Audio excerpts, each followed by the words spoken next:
Hello, my little blueberries. Welcome back to Transformation Realness Live. Are you excited? I definitely am.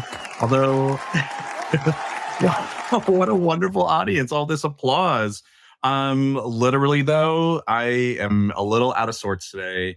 I spilled my coffee on my laptop yesterday and have completely bricked it.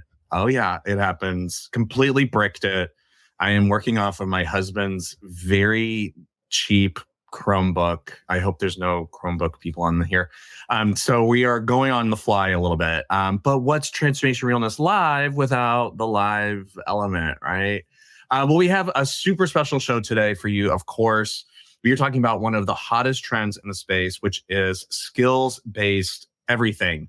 If this is your first time here on Transformation Realness Live, I want to share with you a little bit about how TRL works. It's a different kind of show. It's going to be moving fast. There's going to be a lot of stuff going on. We're going to keep you on your toes.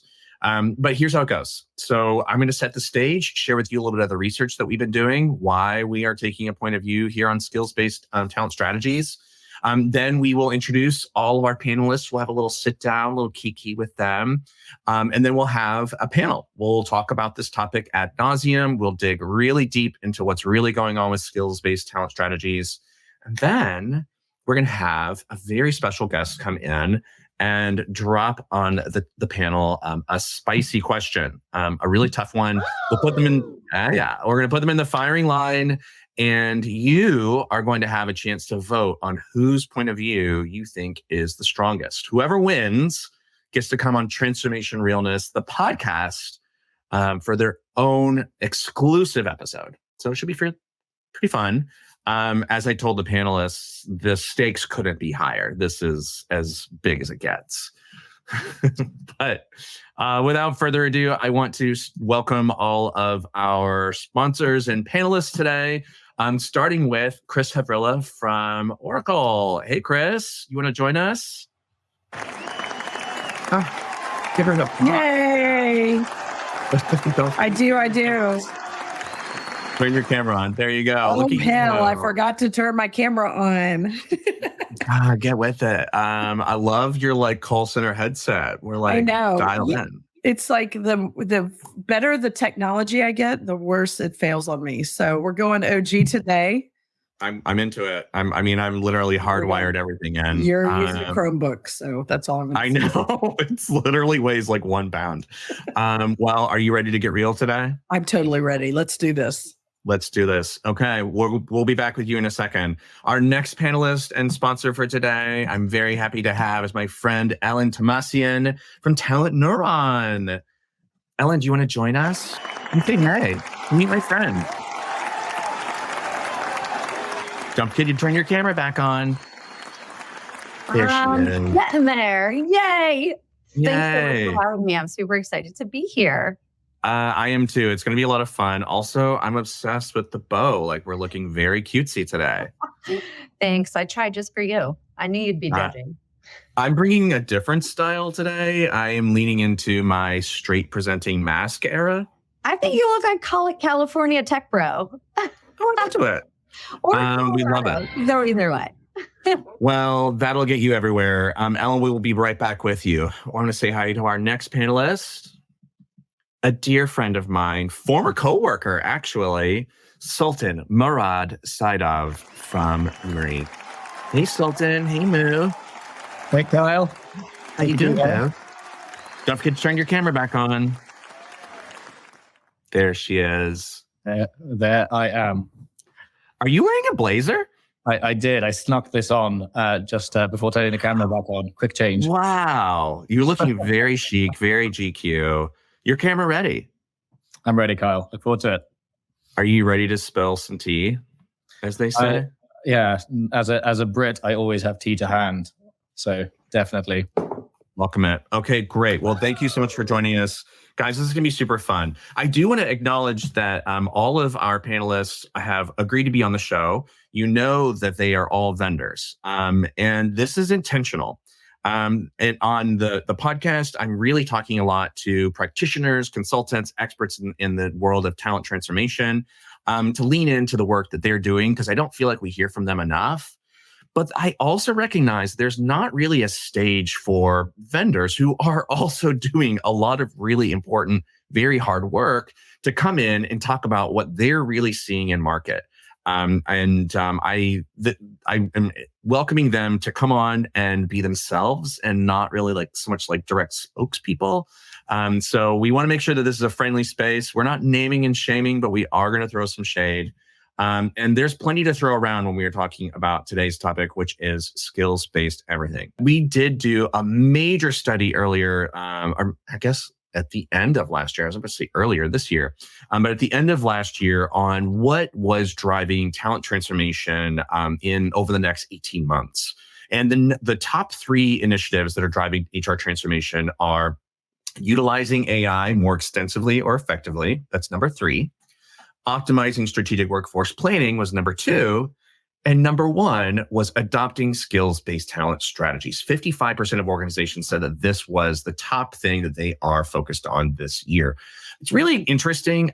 To be completely honest, when as an industry analyst, I feel like sometimes I'm the hype police. I'm watching what's going on and saying that's not really a thing. And I used to be a skills-based hater. Like I was just like, this is just another way for us to sell more software and to find new problems. It's like a bunch of CEOs went out to the like Davos and World Economic Forum, and they came back with this new problem that we all have to rally around. But it's real. I'm a convert. I am totally bought in. I think it is really interesting, and it is actually making really important impact in the world of work. What's interesting though, so part of my job as an analyst is to find out not just what are people doing, but why. And this is where things get really interesting. When I asked what are the drivers of skills-based talent of investment in skills-based talent functions, I asked, is it the market that is forcing us to compete in specific workforce sectors? Is it our business partners and across different units or functions that want us to address talent gaps? Is it the C-suite that's telling us to do these cool new things and be more innovative? But no. The number 1 driver of investment is pressure from within the HR organization itself to evolve. And this is, I think, kind of cool. We don't often have the opportunity to disrupt ourselves, right? And so today what we have is about 55% of 66% of companies who have embarked on a skills-based talent journey of some sort, whether they are in pilot programs, whether they have just begun to implement a full strategy, or whether they are well on their way. We have 2/3 of companies who have jumped in on skills-based talent strategies, which I think is super cool. What's also interesting is that there's a breakdown of whether people are doing comprehensive programs, that is like programs that are going like addressed for total workforce, every sector, every job, every level. They're going all in. And then there are focused programs. And what we found is 45 and 55%. 45% were building focused programs, targeting specific workforces or specific segments, or maybe focusing on entry level, whatever. And then 55% were going all in. I was actually really surprised to see how many companies were going full throttle on skills-based strategies. Now, what I want to talk about is impact is not guaranteed in these things. And I know that if skills-based talent strategies were easy, that we wouldn't really have a whole lot to talk about, but there is actually a bit of controversy, right? This is a little harder than people might think. And so what I wanted to do was bring people that are working in organizations that I know are on the front lines of skills-based talent transformation, and who also friends of mine, Chris and Elin and Saidov, Sultan and I all had personal relationships. I knew that they would come in and give me the realness treatment. And I wanted us to get the vendor's point of view on what's going on here. And so I want to move over to our next segment, which is our little panelist Kiki, where we get to meet everybody. And so I want to welcome back onto the stage Chris Havrilla to join me and tell us a little bit about herself. Michael, there you are. Hi, sweetheart. And look at me. I did it all by myself. Oh, I'm so really, proud really of quick. you. Thank you. Yeah, look at us. We're so well, pretty. thank you for joining. Truly, this is a different kind of thing, but it's going to be fun. Why don't you start for people who don't know you, they need to A, get out from under a rock they're living under, but B, tell us what your company does specifically as it relates to skills-based talent strategies, what your job is. Absolutely. So job-wise, I lead product strategy at Oracle, specifically in Oracle Cloud HCM, and specifically around anything to do with talent, anything to do with experience specific to talent. And so all the products kind of there within.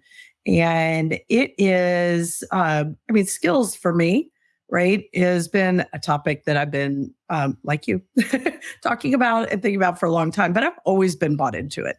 And so as much, I think the hype is more around outcomes and this, just like everything else, like AI, no matter what, it's going to be the magical outcomes that could always happen. But honestly, the reason I've always believed in it is it was another level of help to make decisions. So I don't care if you're in HR, if you're in talent, if you're a line manager, if you're a leader, if you are the worker yourselves, if you're always making decisions based on jobs and roles, I wouldn't be where I was today, right? Because I've been in IT. If it was a software engineer, I was a consultant. I had a full career in HR.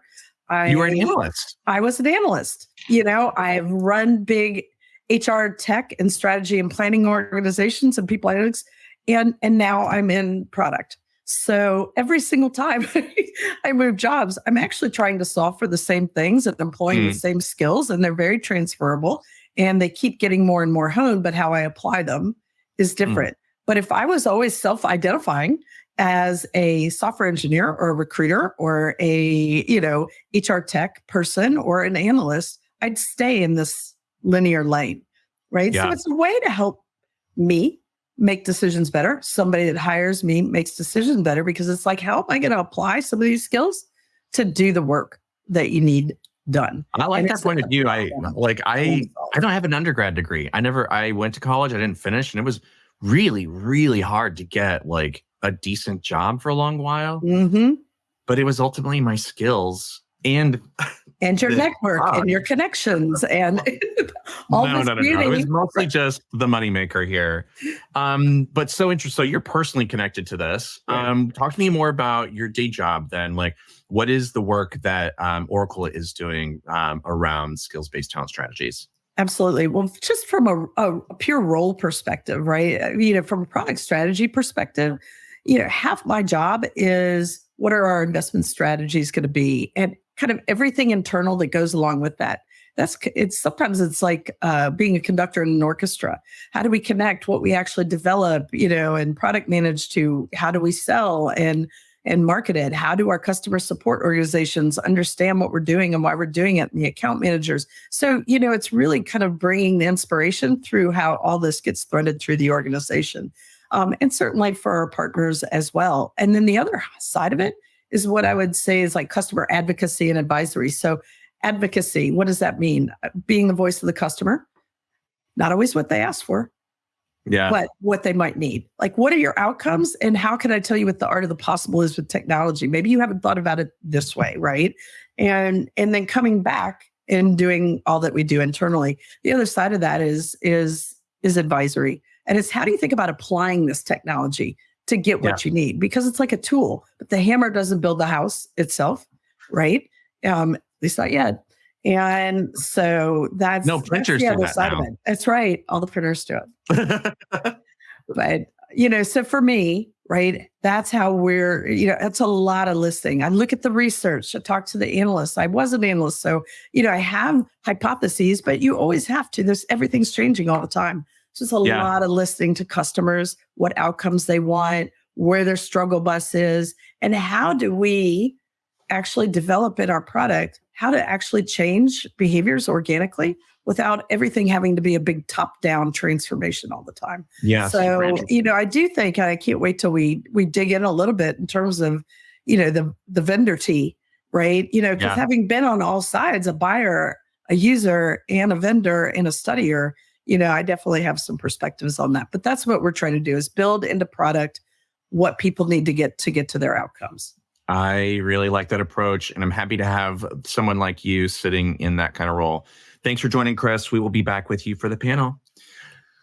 All right, Michael, next up, we have my friend Elin. Hey, E.T. What's the tea? Hi. Hello. Hi. Oh, welcome to TRL. How are you today? Thank you. I'm of the generation where TRL meant something different on MTV. You know, I really wanted, so I have friends, you're in New York, right? Yes. Yeah, I have friends that do video production in New York, and they offered to do a promo for me running around Times Square saying, did you guys hear TRL's back? And people were like, oh my God, no way. But I haven't done it yet. Now I have to. I could be one of those people. I could run around for you. Only if you act, yeah, like Billy on the street. Well, Elin, for those who don't know, why don't you tell us who you are and tell us about the company you work at? Yeah, I would love to. Elin Thomasian, I work at TalentNeuron, and I head up their strategic consulting group that helps our clients marry our strategy of our tech solution to the actual transformation that they're trying to accomplish. What TalentNeuron does is we are an end-to-end workforce transformation technology solution. And what that means is we combine talent intelligence with strategic workforce planning and shaping, with workforce transformation and the talent marketplace. So we bring all of love it's it. all in one. We bring the external data, the internal employee data, and we help you do all types of scenario modeling, as well as helping your workforce upskill and reskill themselves to meet the future needs and future-proof your organization. So that's a lot. That's a mouthful. Yeah, no, there is a lot, but there's a lot of work to be done, right? And I mean, this again, I personally invited each of you to join because I know that it really is going to round out the discussion today. Tell me about why you wanted to join. Like, I know why I wanted you here, but why did you say yes? Why did you want to be a part of this? I think workforce transformation takes a village, and it's multidimensional, and you have to really go at it from a lot of different angles. So it's a combination of people within the organization, so HR, possibly the CFO team, the strategy team, the COO team, the business leaders. And it takes that village. And then it's what Chris said, it's not about the hammer. It's about actually how you implement the strategy and then decide about, what tools you're going to use. So, that's what I really love doing. I'm an ex-practitioner, and I wanted to come and be part of a panel that is all working towards building a skills-based organization that really does show impact in the ways that can, manifest in whatever you want workforce transformation to be for you in our new, complex work environment and everything that's going on in factors affecting the workforce. So I think this will be a really interesting conversation from coming from different perspectives. I do too. And I love the personal passion. It feels like everybody's connected to this. Well, Elin, we will be back with you for our spicy panel. Go and double check your notes. Oh, wow. They love you. All right. Well, last but certainly not least, my buddy Moo Saidov. Hey, Sultan. Hi, Kyle. Thanks again for joining me today. For those who don't know who you are and where you work, do you want to give us just a quick 90-second? Sure. So I co-founded Beamery just over 10 years ago and run all product and tech here now for that decade. And we've been on the skills journey for a while, Kyle. As you know, we started in skills back in 2012 when we started working on it. So the world has changed a lot since then. And we're still working on it, but it's been in a few chapters. But the reason we started the company is still the reason we do it, which is skills is this interesting currency to be more objective about people's potential. And back when we started, it was the sort of tail end of the last recession. I used to work in financial services before I started Beamery. And it was a extension of the kind of skills over degrees movement, but looking at not just roles where that applied back then, which tended to be more straight out of schools, and more as a concept. What helps us figure out which companies are similar to other companies, which roles are similar to other roles? Like, how do we quantify more objectively jobs, people? And we used AI back then in a different way to how we use it now. And back then we started by putting skills and AI into talent acquisition decisions, like how you hire for potential. Today, we do that by embedding it into existing solutions. There's enough solutions out there in the HR market. We're helping companies who are using systems like Microsoft, SAP, and Workday and LinkedIn actually inject consistent skills-driven AI into their existing systems. And rather than kind of lots of solutions, really embedding good data and governance into fair and better talent decision-making through skills. Lots more to unpack today. Excited for the conversation. No, I'm super happy to have you. Sultan, why, besides because you love me, but why did you want to be a part of the discussion today? I mean, you're a big part of it, Kyle. But look, I do think that this topic, especially for people who've been working on it for a long time, it's kind of funny just suddenly seeing the hype emerge. And I do think that a lot of buzzwords being thrown around without the nuance that people actually kind of urgently need to have honest conversations about. The reason this whole topic is important isn't just from the lens of like HR and vendors. Obviously, we like vendors, practitioners who are in this call. It's because we're in the middle of a pretty important revolution that, you can call it the fourth industrial revolution, where AI is displacing jobs. I started Beamery for reasons of ethics and equal access to work. I'm pretty worried about how many people might end up out of work if we aren't thoughtful about it. And HR isn't just another team that's being impacted by AI for productivity. It's up to HR as a function, whether it's in talent or learning, to figure out how to help people keep their jobs and evolve. And that does come down to this conversation about skills. So I'm looking forward to just the realness of it, because it's kind of important. It's not just about tools and features. And it certainly is. Let's get beyond the buzz, baby. Well, what a great panel we have today. Michael, why don't we bring everybody on? Boom. Yeah, let's bring everybody on so we can actually dig in. And look, you turned your cameras back on. Look at you. Okay, cool. Well, the first question I have for us to jump right in, we actually asked this question at an Aptitude Research Council. We brought together HR executives. Elin, you've been to one of those, where our first question was skills-based everything, fad or future? And I want to know what you think. Fad or future? Elin, let's start with you. I'm going to go with neither. It's now. So it's not a fad. It's not the future. It is now. I think increasing, I think the pace of skill change and evolution and increasing job automation is causing this revolution that Sultan just mentioned. I think no one can deny that there's a change that's happening, and people need to stay ahead of the change, future-proof their organizations. And how are they going to do that? Well, you're going to break roles down into tasks, figure out what tasks need to be automated. What is not going to be automated is going to be reorganized and redesigned. And it's going to be redesigned by its currency, which is skills. So intrinsically, skills really power all of the change that we're going to see in the workforce transformation. So it's not a fad. It's not the future. It's actually helping you navigate the future in the now. That's how I would do it. No, I think it's really compelling. I mean, and it also just evokes for me, we have to get off the fence here. Like we do, there is an urgency to take action. We don't put skills into the conversation, guess what? It's going to continue to be just line items on a budget. That's how workforce planning is going to continue to happen.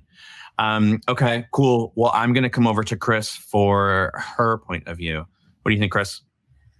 For me, right, skills is certainly not new. We've always talked about it. We just have never built a language, right, in the work model for it, so that we're all talking the same language. So again, whether you're a worker, whether you're a manager, a leader, HR, whatever, right, there is an exchange of skills and capabilities for the work that needs to get done in an organization. But we still always talk about jobs and roles. So that's the difference right now, is bringing in this additional data point so that we can have a conversation and make better decisions, like I said earlier, right? And I think, for me, when we start to realize that a workplace is a marketplace, right? It is that exchange for skills, for work and skills and capabilities. We have to look at everybody like a worker, and there's different worker types. and machines are workers now too. So, it's not about, it's just a reality, right? It's not about, are we being spicy? Are we being not so spicy? But machines can do work. They have skills and capabilities. And in some ways they're better than humans, but we've got skills and capabilities that are better than machines. So we have to rethink the work and how the work is done. So again, we keep talking about jobs going away, and it's like, can we not talk about jobs and roles constantly all the time? That's not the currency anymore. It's the work, right? And the skills and capabilities. So if we can start to rethink, if everybody keeps staying in this job box, it's not that jobs or roles will go away, but it's still, what is the work that you need to be done? That's your role. More right? comprehensive conversation. And now how am I going to work with Kyle? Like, it's so awkward when we have new workers come on board, right? It's awkward. Okay, I'm going to gain trust in you. Do you, what are your skills? What can you actually do? What can I do? How do we work better together? And it's the same thing. So if we start to, instead of trying to make this more complicated, start to rethink, what is it we have to get done? Not what the output is, what the outcomes are. And now how do I kind of partner with my teammates, whether they're machines, whether they're workers, to get this work done? Which means, and here's the spicy part, not everybody can be command and control anymore, right? We can't command and control everything from on high. Tell people what the work is, what you need to do, why you need to do it. And then they can figure out. They're the ones closest to the work and the customers, right? Let them figure out, give them some guardrails to figure out how to do work differently. By the way, that happened when the pandemic hit and everybody went home and we all had to kind of figure it out. And productivity skyrocketed for the first time in all this time. As we've gone into the Industrial Revolution and all the tech has gotten more and more and more, the productivity has stayed pretty stagnant, sometimes going down because we've made work more complicated. You have to get into 8 systems now or 18 systems now. But giving people the kind of the runway to get the work done and hold them accountable to outcomes, not just what did you do last week and here's what you should do this week. And that is where that skills thing comes into play. We can start to rethink the work and how it should be done and divvied out. And now I'm going to partner with my new teammate, not be afraid it's going to take my job away. So interesting. I mean, honestly, and the three of you are out in market all the time. I feel like the conversation has moved up several levels. There was the novelty of breaking jobs into skills before. But again, I just feel like there's a huge problem staring at us right now with AI. AI does have skills. Tech does have skills. Sultan, what's your point of view here? Fatter future? Well, just as a concept by themselves, fad. But that's because I actually, building on what you just said, Chris, I think what a lot of the conversation around skills has focused on things that are a fad. Yep. For example, suddenly building a skills taxonomy, fad.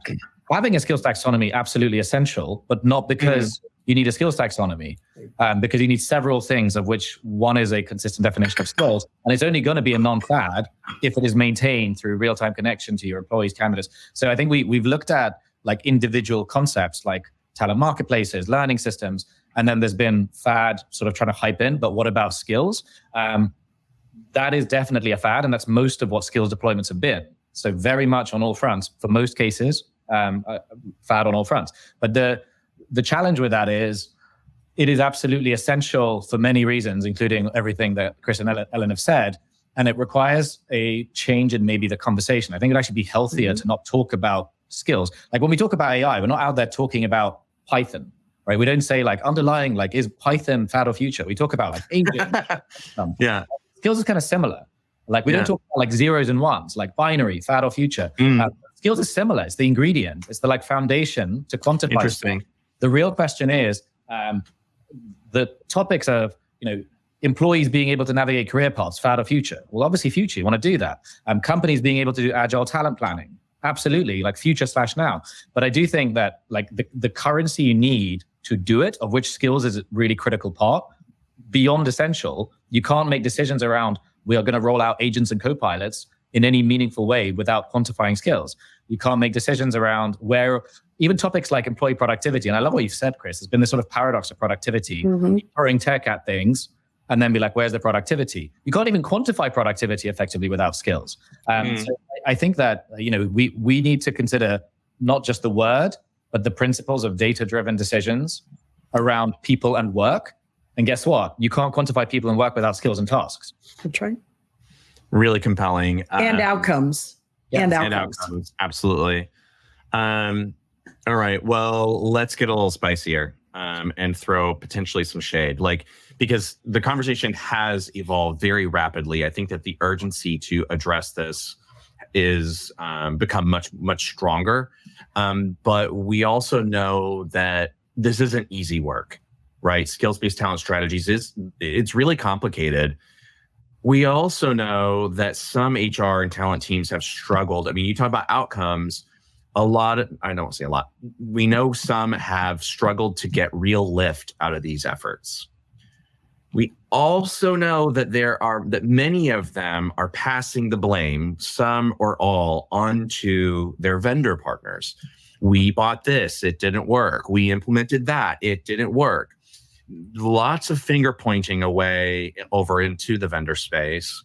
So I would like to know, what's the real tea? And Elin, we're going to start with you, the one with the most recent practitioner experience. I think that you have to think about your holistic strategy, the change management that it takes, and the buy-in and the adoption before you ever even think about choosing and selecting a tool and going to an RFP, for example. And I think that's one of the biggest mistakes a lot of organizations make. They get right into a tool and then they decide to implement it. They don't really understand the full utilization of the tool. They don't understand the full adoption and the resistance possibly of the strategy coming from the tool. And then that's where you run into snags and challenges. And also the champions of that strategy. So if somebody's championing that and that wanes and they don't have broader support, that's really what helps it falter. So my solution, which is obviously I'm biased, so I run our strategic consulting team. We think at TalentNeuron, it's so important to couple a tech solution with the vendor giving you that guidance and support through your implementation so that you can proactively plan your strategy, help adopt it widely and broadly, and then to be able to transform the workforce while you are sustaining the strategy within all of those different factions of people in your organization that need to be bought in and need to be participating. So your employee base, your finance division, your strategy, and then tying it back to what Chris has been saying, to impact. If you don't have all those elements with a guiding force, then yes, there's so many places where things can fall through the cracks. And then yes, of course, there's always blame to go around. So I think it needs to be this cauldron where strategy meets change management, meets the perfect tool that supports you, but with expert guidance. And sometimes it's okay not to have that expert guidance internally. That's where you turn to people like us, where we've been there, we've done that. Me being a former practitioner, I've got those folks on my team who've been there in the trenches, trying to, run skills-based recruiting or skills-based talent marketplace implementation or skills-based strategic workforce planning. And we have the experience to be able to tie that to, here's our lessons we learned, here's some watch outs, and here's some tools and frameworks and workshops and ways to create that change management with our, tech solution that we think is going to set you up for success. Because listen, even as a vendor, it's in our best interest to see you thriving and succeeding with the tools that we're providing for you and working so hard to build for you. But we don't want to give you the keys to a car that you don't know how to drive. And we want to be able to be that, licensed trainer so that we can show you how to best use our technology. And I think that's really the factor that we need to dig into when we think about why is it faltering? Why are these solutions possibly not as sticky as we thought? Yeah, super interesting. Sultan, can I come over to you to respond to that? What do you think? I think it's a topic that has so much complexity to get right that the way that people buy software and the way vendors sell software is misaligned in terms of incentives and process to really to do this right. Yeah. Think about the nature of why all of this is important, right? Like we're talking about an existential threat to organizational models. Companies are needing to rethink what they work on, where they work, how they are. So this isn't an HR question, like which tools do you buy? HR might be driving the decisions around procurement and so forth, and then vendors sell to them, but they're in part of the problem, right? So there's been this sort of age-old, question of almost every CEO says people are our greatest asset, talent's our biggest priority, but then it's kind of like delegation all the way down to like where does that problem get tackled? And then there's vendors willing to sell to all of those different points at the bottom of the chain. So it's like, you need an employee retention solution? I've got something for you. Skills is part of it. You need a learning solution? It could be better with AI and skills. Yeah.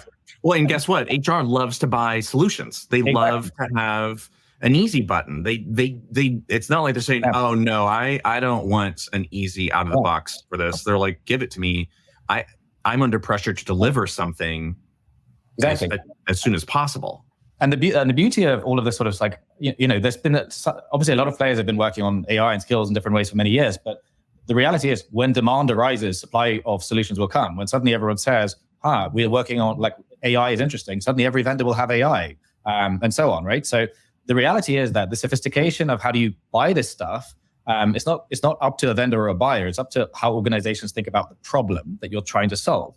And the problem for something like this has to go deeper than an individual area like learning, recruiting, planning. The reason skills is important isn't just to like improve all of those areas, which it can be a part of. But when you buy something for that, you run into a problem. Like, we have 100 HR solutions. None of them talk to each other. No one told us this would be such a big issue. Or we knew this was going to be a problem, but like we had to find something that would improve our current employee experience. We thought we'd figure this out later.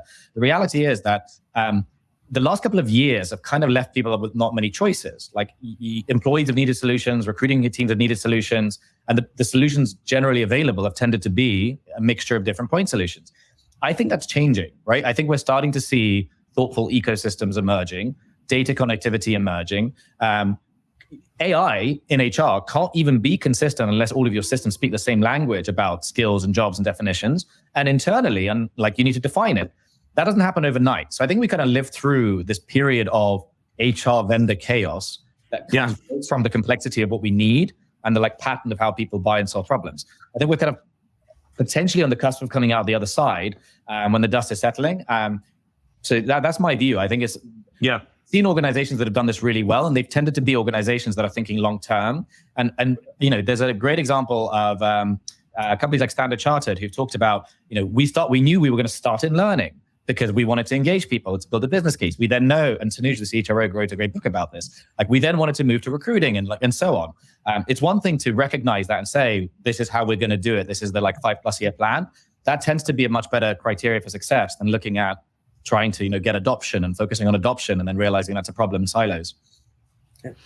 It's so interesting. And I wonder if part of my fatigue and my over it was, it did feel like it was a dime a dozen. Everybody had skills-based and their value proposition was oversimplified and underestimating complexity. And the writing on the wall was that people were going to spend billions of dollars on this and end up with some stuff that nobody's using.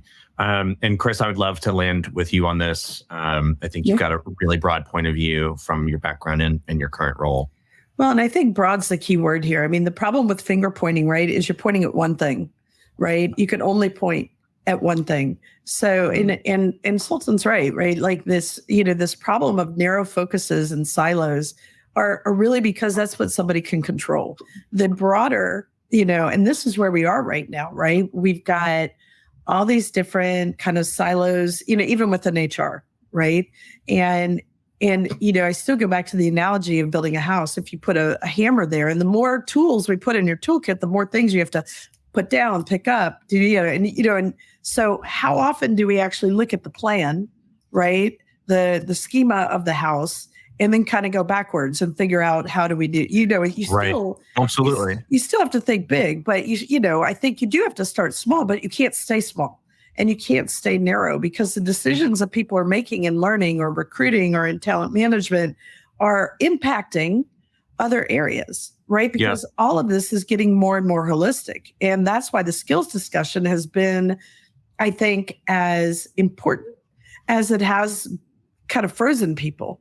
because I've seen people that haven't gotten started because they're, like the minute you're bringing in a new data point and you're trying to create the easy button, right? Yeah. Then you have all the adverse impact and all the fear and uncertainty and doubt comes in. And once the FUD comes in, everybody gets frozen. Then everybody goes back narrow because it's like, well, I can only do what I can do, right? Yeah. But who's and I feel like that's a long-term problem we have in each.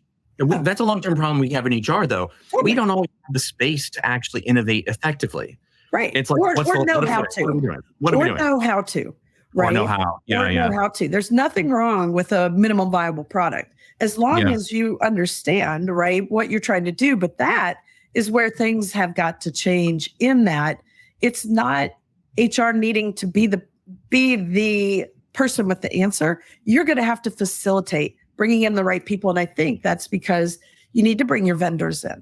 You need to bring in, and if you are trying to keep them all apart and not working together, right? And you're pitting them against each other, or, you're constantly changing, the technology, instead of kind of bringing them as part of the solution, you need your IT people, you need your business, you should be that facilitator, right? Even when you do, innovation teams or design thinking teams, it's not, here's somebody with all the answers. You bring in a small group of people and, with the different perspectives, and you start to kind of, it's a risk reduction methodology, right? Yeah. Design thinking, teaching people how to innovate and facilitate, because I love the research point that you had, that they're kind of at the forefront. As long as they don't have to, here's the easy button, here's the solution, here you go, right? It's more about how are we going to solve this, because we're going to bring this hammer in.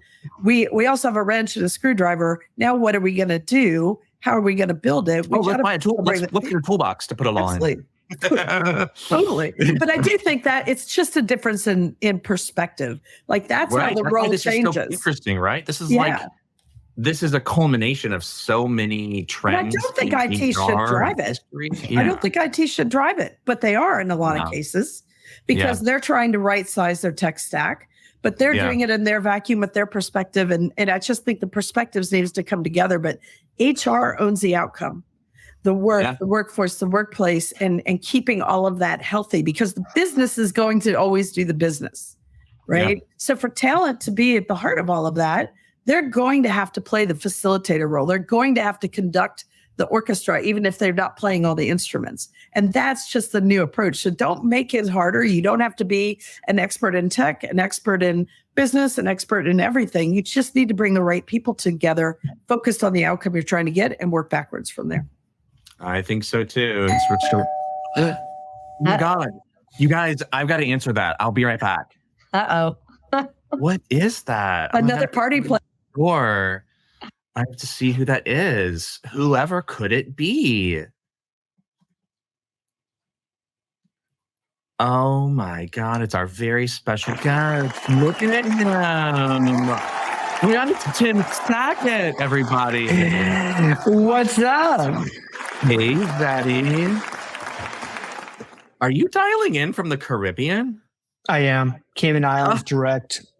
Oh, lovely.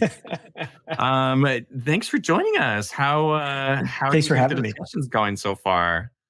It's great. I mean, I everybody you have on the panel is amazing, right? They're super smart. Some of the best minds that we have in the industry. So it's great to hear their take on it from the vendor side, especially because I think on the practitioner side, you and I both know it's a completely different animal that they've been struggling with now for the better part of 5 years.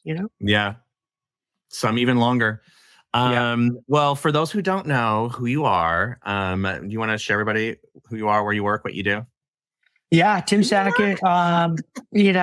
I own and run a staffing firm. That's just part of it. I also do a bunch of analyst speaking, writing. I've been doing that for a long time. So kind of a micro, kind of HR influencer type person, right? For the better part of 20 years. God, you're old. Actually, I don't know if you know this. I was thinking about this the other day. You were a speaker at the very first HR conference I ever went to. TLNT was in Austin. And I think you might have still been at Applebee's at the time. Maybe. Yeah, but it was because they would back then. It was like Moneyball was like the big competition. Oh yeah, yeah. Presentation. Yeah. But so I've known you for a long time, and I respect the work you've done. You definitely have that solid like practitioner point of view. As a solution provider, you partner with a lot of hiring organizations too. You also study the vendor landscape, so you got a pretty good point of view here. You've heard the conversation so far. What question do you think we haven't asked yet? What kind of question you want to pose to these folks to get them a little, on the spot? So it's interesting. So I did a study last year, a CEO study. It ended up being CEOs, COOs, CFOs. So we kind of did this like C-suite exec, and no HR, no like talent, like executives, asking a bunch of questions. Never once did skills come into the conversation. I do an annual candidate survey of thousands of people that we've interviewed. Rarely do we hear anything about skills. So I guess my question is, who the hell wants this? Who's asking? Who's asking for this? I don't ever hear anybody outside of HR ever talking about this. So who really wants this? Damn, girl, that is. You know what's so funny too? And it's no disrespect to the vendors, right? Like I love them. I love their technology. I'm a huge fan of the technology. I just don't. It seems like a classic HR made up program. Yeah. Well, while we were in our panel, I was chuckling because our friend Kelly Cartwright texted me as well. If you guys don't know her. She's head of, I think, talent and transformation at Splunk, now part of Cisco. She was previously at owning all 8 talent operations at AWS. She texted me and she's like, I think this is all made up, right? I'm like, oh my God. Okay. By the way, and you and I've talked about this. Like I've had other people say in the technology space, say the same exact thing. That they believe, and there's some context to this. They believe when we turned on all the machine learning stuff, 15 years ago or so, and we started getting all this data, and the vendors are like, holy crap, we have all this data. It's basically skills data. What do we do to sell this? So it's like, literally. Okay. Yeah. So who is asking for this? All right. Well, we'll keep Tim on, and we're going to bring Sultan on to answer. Wait, I thought I got to leave. I thought I got to ask the big question and then leave, and then I didn't have to see them face to face. No, I'm not. You stare them in the eye while you put them on the spot. All right, Sultan, I am setting a timer. You have 2 minutes to answer the question. You ready? Yeah, I love the question because my answer is I don't think actually anybody wants skills by themselves. And I don't think that buying skills or implementing skills makes any sense by itself. But I'll start with the CEO point because I think that's where things should start, because the question is company outcomes and company outcomes for executive teams. What you see pretty much every CEO and company thinking about today is pretty dramatic and existential. Like, do we have the right people? Are we going to be able to work on things? And one of the things that you'll see a lot of executives leaning into is initiatives like talent to value. Like, do we know which talent is delivering the most value? Critical role optimization, like McKinsey and others have come up with this stuff. Like, which roles are critical? Now, pretty much every executive team very granularly monitors financial risk, commercial risk. The only part of the business that doesn't have the data to manage risk is basically talent, right? Like even predictability, most businesses know pretty accurately what is going to be our kind of commercial outcomes because the granularity is there. Now, the reality is that the answer isn't suddenly like, enter skills. The reality is that what you actually have to think about is enter data and AI to answer some of these important questions. Like if we actually have a lot of really amazing client programs looking at, like, we have jobs here that we might lose. CEOs like, hey, we have all of these AI jobs we need to fill. Talent teams, can you help us figure out who do we redeploy, retrain, who's moving to different countries? Those are the things that matter. What people need to be buying and selling and implementing is solutions that deliver that, like managing critical roles, managing risk, unlocking redeployments, unlocking trainings. Now, skills is one of the many ingredients you have to get right. The reason it's a really important one is because you need consistency of skills, not like a new solution.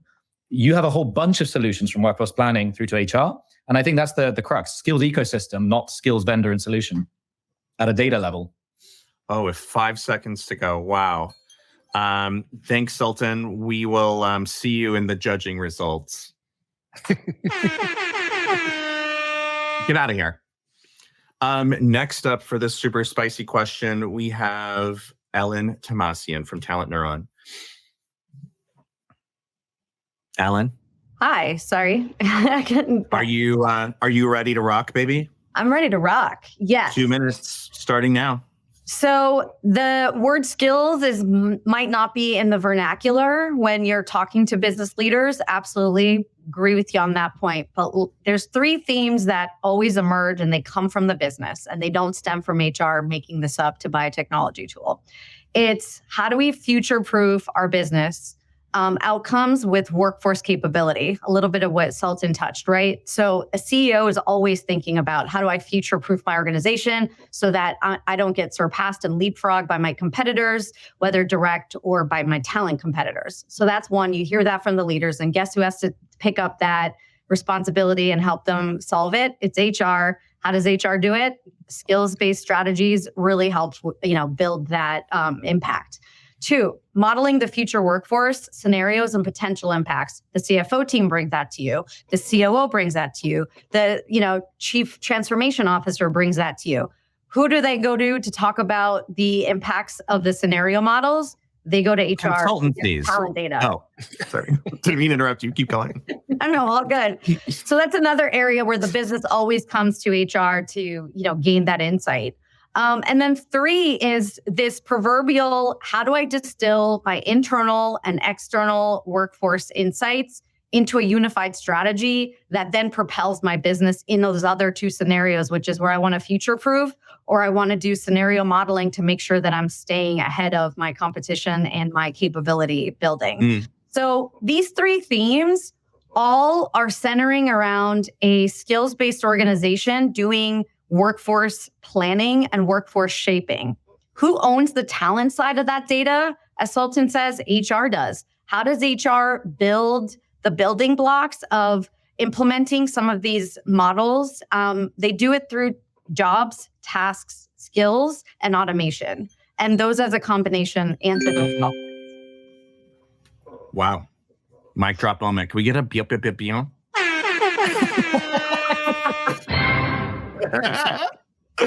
That's right. Thank you, Ellen. We will see you at the judges panel. Last but certainly not least, Miss Chris Havrilla from Oracle HCM. I love it, Tim. My man, I love it. Well, I feel like I had a little bit of an advantage because I've been answering this kind of throughout the piece. We don't live in a world of certainties anymore. We live in a world of probabilities. And he or she who asks the best questions win. Tim, you asked the best question. I think you're the real winner here. I think the questions have not been what you pose, though, to these leaders. The question really is, how do we get the right people at the right place at the right time? I have skills gaps, I have talent gaps. I'm trying to win the war for talent. I just need somebody to do all the shit we need to get done, right? And how do we do that? And we never have the right people. So that's the question that's been posed to HR. And the HR said, if we're going to help people make better decisions, the next evolution of what we need is skill data. I don't think it's the be all end all, and I don't think it's the end of this. But it's another equation to help people make better decisions because it isn't in jobs and roles. Because you could have the same job. You could have 10 people with the same job and they're all doing different things. Yeah. So in this new world of work, we can't do input, process, output anymore. We have to do outcomes, questions on the other end. And in the middle of that is flow. And how do we change? And how do we make better decisions? Because the decisions we have to make today might be different tomorrow. And so it's just another data point in the equation to help answer these questions that HR ultimately has to solve. We have to solve for all the attrition problems. We have to solve for all the, how do we find them problems? That all gets put onto HR because it's their fault if we don't have the right people, right? Yeah. It's their fault if they're not all trained in the right skills. Because if you ask that same question to all those leaders of what skills do you need to have if you need to reskill your organization or get the right people, they're like,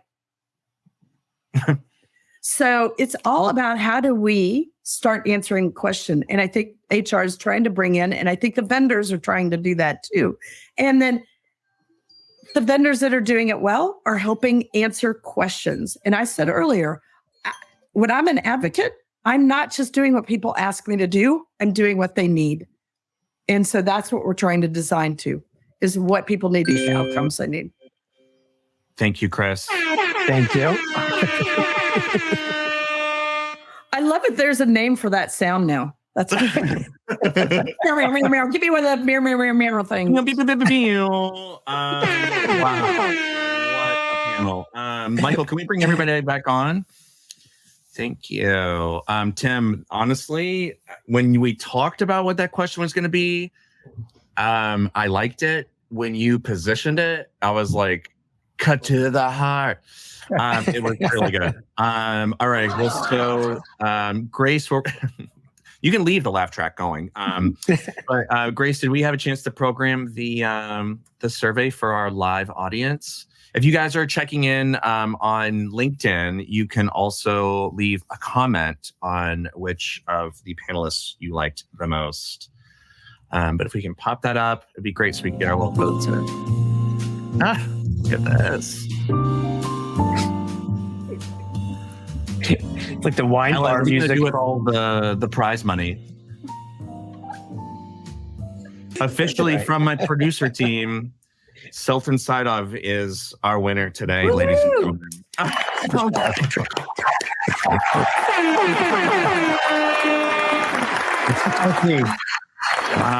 Wow. Thank you all so much for joining. And honestly, I was really happy with all three of your responses. Tim, that's the question we need to keep asking ourselves for any innovation that's in front of us, is who wants this? And I think we really need to get to the heart of what we're doing and not just chasing cool stuff. Those days are way gone, right? We got to deliver real value. Well, Kyle, and I think all the panelists brought up like a great thing too. And I think Elin or Ellen, you said the same thing. It was like, how do we position this to our leadership teams and CEO teams? How they talk about it.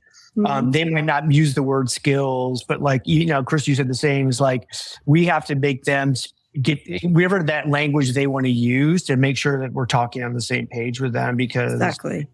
Again, we all have the same problem. It's just how we're communicating that across. I think it's being a little bit lost in the skills-based conversation. Here's the other thing is when we talk to CEOs, they actually believe that they're performing and that their education and their experience and their network is all really, really important to them. That's how they made it to CEO. Yeah. And so we tell them none of that's important and it's just skills, we lose credibility with them. Mm-hmm. It's not just one or the other. It's all of this. And the skills data just becomes better now than we have ever had before to help add to all of that. Exactly. Yeah, I'm totally agree. I mean, again, going back to the top, I wish you guys could see the chart. The number one driver of investment in skills-based is HR's desire to innovate itself. Mm-hmm. We don't need more HR stuff. We really need more impact. We need value and impact. Exactly. Right. Well, thank you all for joining. Thank you to the lovely audience for chiming in and having some fun with us. We will see you all next time.